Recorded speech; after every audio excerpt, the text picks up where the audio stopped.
Hey, it's Jason from the Remax Mobility team. I thought I would do a quick video on how I analyze properties. This came across from an email from a client that had some interest, so I was just going to break down how I look at this and the type of reports that I send off to them. So this is listing here, it just came out today. Today's October 25th, 2022, here in London, Ontario. 768 Helmuth Avenue. They're asking $700,000 for it. It's a triplex. So typically what I'll do is I'll look at it and I'll use the numbers that they provide, or if they don't have the numbers that I need, then from my experience I will input some numbers that I think that are close, and usually I err on the side of caution, something a little higher. So this is the listing here, and I'm going to go over to my Excel sheet here.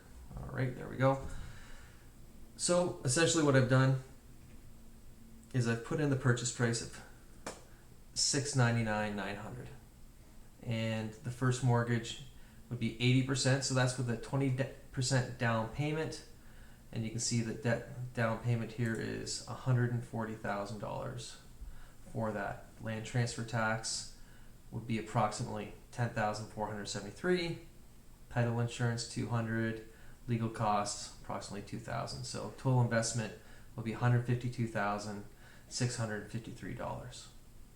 So based on the numbers that they gave me for their gross rents, there's 2 1-bedrooms and 1 1-bedroom.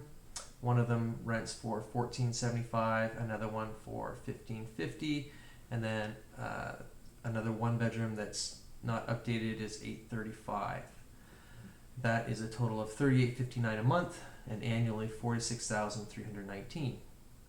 Then when I go over here to operating expenses, I'll input what they had either yearly or monthly, and I'll come up with all the operating expenses, and here it's showing $15,856.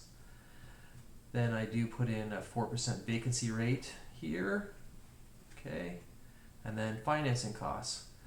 So right now we're looking at a fixed rate around 5.1%. The monthly cost would be $3,300 and annually $39,000.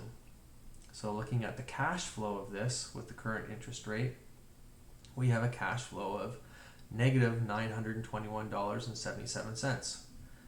Now, when it's negative, it doesn't necessarily mean it's a bad thing, and I'll show you why here, because when you look at your rate on investment, or return on investment here, you can see that your cash return is actually negative. You're down minus 7.25%, so it's actually costing you money every year. Your mortgage down payment, the renter would be paying approximately $4,400, which equals 2.88%, and then the appreciation, I use 4%. Now the 4% is an average over the past 25 years. So last year in 2021 we had astronomical amounts of appreciation, and that's where a lot of people made their money.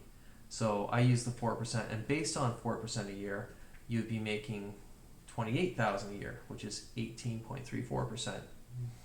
So if you were to look at it that way, with your 3 different ways of return on investment, the overall is 13.97%. So it's not bad. I definitely would look for something that would have a positive cash flow, because they are out there, and the interest rate again is really driving the market right now. So that's in a nutshell how I do an investment analysis for my clients. If you have any questions, or even if you wanted me to analyze a property that you have, I can plug the numbers in and send you an email. It's very interesting to see what your property is actually producing as an investment machine. All right, thanks.